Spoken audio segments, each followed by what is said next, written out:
found that in the river itself and in several of these, the lives of these characters feel like repetition, like a cycle, like almost concentric circles, right? Coming out from, I liked that. I'm not articulating it well, but I liked this idea that things were building on each other and were like, you end that very first prologue with, you say something, as each rhythm of the earth's turning draws the water darker still. And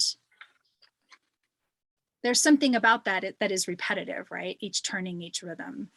And so you're very,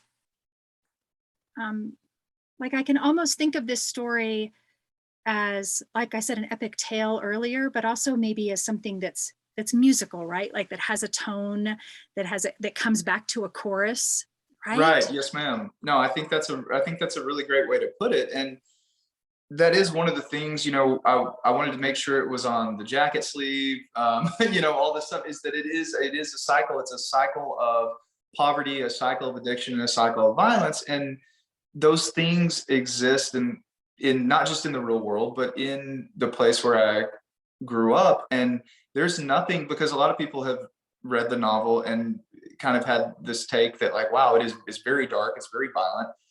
And that's not untrue, but the novel is fiction, but these circumstances, these situations are not fictional.